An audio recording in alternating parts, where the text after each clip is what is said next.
Okarun has a ton of powerful forms and abilities, so which one is the most broken? Today we're ranking all 10 to find the form that shatters the power scale. Number 10. Okarun's Nerd Occult form. Starting at the bottom we have regular human Okarun. Yeah, he's just this skinny, glasses-wearing kid getting bullied at school for being obsessed with aliens and UFOs. But here's why this form isn't completely useless. His brain is actually a superpower. While everyone else panics about supernatural threats, Okarun already knows everything about them. He's studied occult lore for years, so when Turbo Granny shows up, he immediately knows what she is. When the Serpos attack, he recognizes their technology. Plus, his spiritual awareness lets him see spirits that normal humans can't detect. The crazy part is that without this nerd phase, Okarun would have never made that bet with Momo about ghosts versus aliens. No bet means no tunnel vision, no Turbo Granny encounter, and none of the insane power-ups that follow. So yeah, he looks weak, but his tactical intelligence and obsessive research literally sets the entire story in motion. Number 9. Astral Projection form. After the curb beat him into a coma, Okarun's soul goes rogue and he becomes this bargain bin Doctor Strange. He can float around as a ghost, phase through walls, but nobody can see or hear him except people with insane spiritual power like Psycho. The frustrating thing about this form is how helpless it makes him feel. It's like he doesn't exist. At least as a nerd, he could contribute to conversations and strategy. Here he's basically a spectator in his own life. The only useful thing he learns is telephone wire transportation, riding spiral magnetic fields through phone lines at Turbo Granny speeds. But honestly, this form is really just a learning experience that sets up his next power-up. It's more about character development than actual combat effectiveness. Number 8. Nanoskin Armor form. When Hayes comes back as the Jumping Crone, Kenta hooks Okarun up with alien nanoskin armor. This thing should be incredible. It's basically Iron Man tech with jet boosters for flight, pile bunkers and the heels for explosive kicks, enhanced speed and defense. The armor itself is legitimately impressive. Those jet boosters let him dash through the air and launch aerial assaults, while the pile bunker can create shockwaves or rocket him off the ground for massive jumps. The defensive capabilities are solid too. We see the airbags keep him alive when Hayes is beating him down. But here's the problem. Okarun uses it like a complete amateur. With more imagination or half of Kenta's mecha knowledge, this could have been deadly. Instead, it feels like wasted potential. The technology is there, but Okarun's inexperience with advanced tech holds him back from truly maximizing its capabilities. Number 7. Enhanced Human Form. After giving Turbo Granny her powers back, everyone expected Okarun to become weak again. Plot twist, now he's a physical beast, even without supernatural abilities. During gym class, he completely destroys his old bully Hayes, outruns him in races, throws farther, just embarrasses him with pure athleticism. The transformation is so dramatic that literally everyone at school starts talking about it. This former nerd suddenly becomes the guy everyone thinks is cool. Maybe it's leftover spiritual energy from his time with Turbo Granny's powers. Maybe it's all the battle experience finally paying off. But this normal Okarun is stronger than most people with actual supernatural abilities. When he and Ira go after Kuchisake, his enhanced athleticism lets him dodge, weave, and keep moving through her army of parasites like he's in the Matrix. Number 6. Suppressed Turbo Form. This is where Momo's psychic powers become crucial. Instead of letting Turbo Granny completely possess him, Momo suppresses the curse just enough so Okarun can access those insane powers while staying conscious.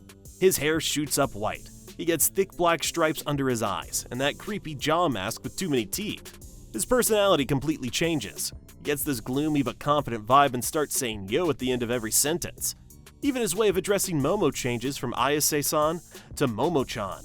His speed hits 100 km per hour human missile levels. His ultimate move All Out turns him into a projectile that wrecks anything in its path. He can even fly by spinning like a helicopter, which is both ridiculous and awesome. The major limitation, he can only use All Out twice before burning out completely. But when he does use it, enemies don't see it coming until it's too late. Number 5. Turbo Granny V2 form. When Okarun learns spiral power from Psycho and snaps back to his body during the curve fight, everything gets amplified. His speed, reflexes, and power all spike dramatically thanks to the new understanding of spiral dynamics. He starts moving like actual lightning, blitzing enemies before they can even react. The visual effect is insane. He's literally tearing through the battlefield like a bolt of electricity. His upgraded All Out completely obliterates a Cur in its exosuit with a single devastating hit. something that would have taken multiple attempts before. This feels less like a new form and more like Okarun finally learning how to use his existing powers properly. The results speak for themselves. He goes from struggling against enemies to one-shotting them with ease. Number 4. True Turbo Form. After Psycho seals Turbo Granny and the Cat Doll, something incredible happens. Okarun keeps all her powers but gains complete control over them. No more possession, no more burning out after 2 uses. He can transform whenever he wants. This is the form that made him a main character. He dominated Acrobatic Silky in their fight, completely wrecked the Serpos when they showed up again, and even managed to take down the Evil Eye after some intense training with Turbo Granny. When she taught him combat rhythm, landing 5 perfectly timed attacks in a single beat, he became absolutely lethal. The consistency and control makes this form incredibly dangerous, even if it's not his peak power output. There's something terrifying about an opponent who can access supernatural speed and strength whenever they want, without any of the usual drawbacks or time limits. Number 3. Full Mutation Form. During the diorama arc when Momo gets trapped, Okarun does something that breaks all the rules. He pushes past his 2 all-out limits and transforms a 3rd time, causing his form to mutate in ways nobody expected. His jaw mask stretches wider, with jagged teeth, his glasses melt into glowing beast eyes, and his hair goes completely wild. He becomes less brain, more fists. Together with Count Saint Germain, he tears through the fairy tale card yokai like it's nothing. This form was so broken that the author basically had to write it out of the story to give other characters a chance to shine. Number 2. Turbo Granny Curse Form. This is pure uncontrolled power. After Turbo Granny steals his manhood, and yes, I'm completely serious about that plot point, and completely possesses his body, Okarun becomes an absolute monster with that creepy old lady mask and wild white hair. In this form, he gets Turbo Granny's full arsenal: insane speed, inhuman strength, and those ridiculous sharp teeth that can literally bite off fingers. When he crashes the Serpo party after teleporting through Momo's phone, he goes completely feral, screaming about taking their bananas while destroying everything in sight. Terrifying part? Turbo Granny has 0 limits in this form. She's been perfecting these abilities for who knows how long. If Okarun had just surrendered control completely, he would have been unstoppable from day 1. Number 1. Oni Club Form, the most broken. And here's the form that shatters the power scale completely. When Menjiro gives Okarun the legendary Oni Club, he doesn't just get a weapon. He gets access to mythological level power that could reshape the entire series. There's a Japanese proverb, Oni ni Kanabo, an ogre with an iron club.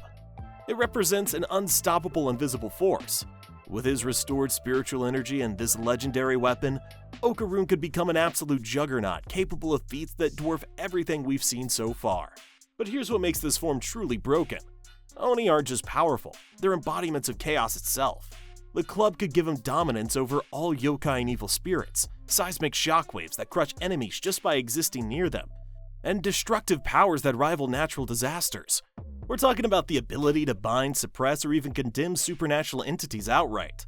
The terrifying part? The more he uses it, the more feral he becomes. This form doesn't just make him the strongest character, it risks turning him into the final boss that everyone else has to fight. Imagine if all that character growth, all that compassion and determination gets corrupted by the club's chaotic influence. That's why the Oni Club form is the most broken. It's not just about raw power. It's about the potential to completely flip the entire story on its head and turn our protagonist into the ultimate antagonist. So there you have it. All 10 of Okarun's forms ranked from weakest to most broken.